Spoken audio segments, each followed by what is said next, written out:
Katika kujenga uelewa kwa jamii yetu na kulinda haki za watu wenye usonji, nchi yetu inaadhimisha siku ya usonji duniani iliyotangazwa na Umoja wa Mataifa kila ifikapo tarehe 2 Aprili ya kila mwaka.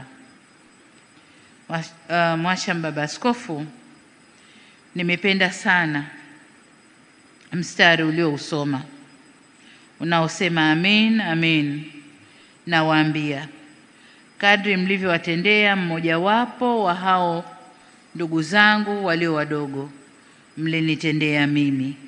Na hili nalo naliona katika kuta kila ninapotupa macho, lakini hata wakuu wa majimbo walipokuja kutoa mchango wao, hii ndiyo quotation ambayo waliisoma, au ndio neno ambalo walilisoma.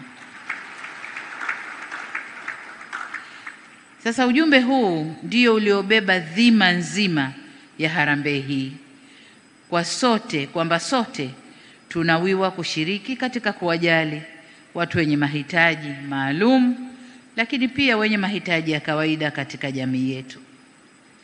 Kwa kazi hii muhimu mlioianzisha, mmeonyesha kutekeleza mafunzo ya maisha na matendo ya miujiza ya Yesu Kristo. Hamjaishia tu kuwaonesha huruma na kuwahudumia kiimani, bali kama Yesu Kristo alivyowasaidia na kujibu mahitaji ya waliokuwa wagonjwa, na nyinyi pia mmesimama kuwatetea na kuwawezesha wenye mahitaji maalum waishi maisha bora. Mmetukumbusha kuwa kuwalisha wenye njaa, kunywesha wenye kiu na kuwakarimu wageni, kuvika wasio na nguo na kutembelea wagonjwa ni jukumu letu sote.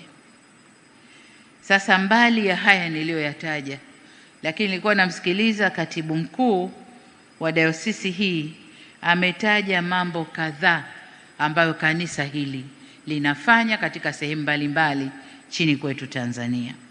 Sasa ndugu zangu, huu ndio utumishi wa dini. Huu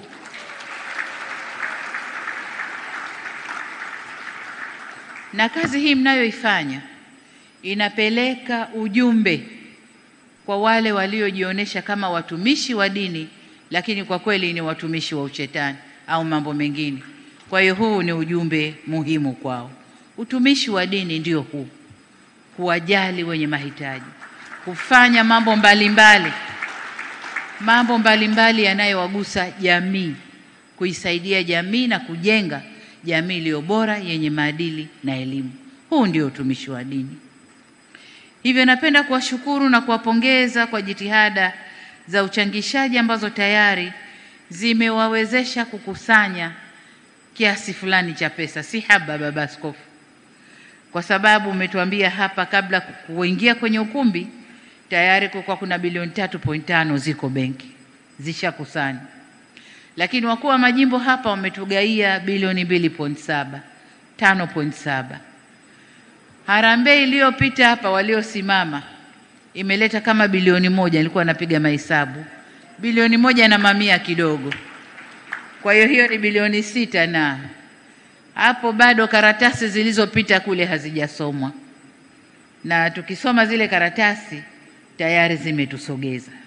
Lakini hizi ni kwa ajili ya kusimamisha jengo tu.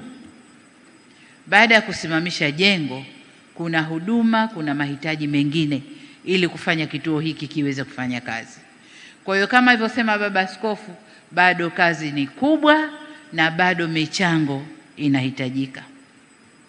Sasa kwa upande wetu serikali, tutashirikiana na kanisa katika kukamilisha mradi huu kwa kuwa nanyi bega kwa bega katika ujenzi na uendeshaji wa kituo hiki.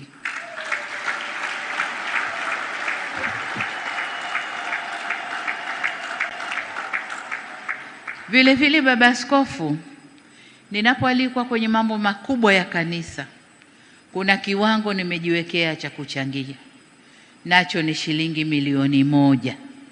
Kwa hiyo kama ninavyochangia kwengine, nitachangia hapa pia shilingi milioni 100, shilingi milioni 100.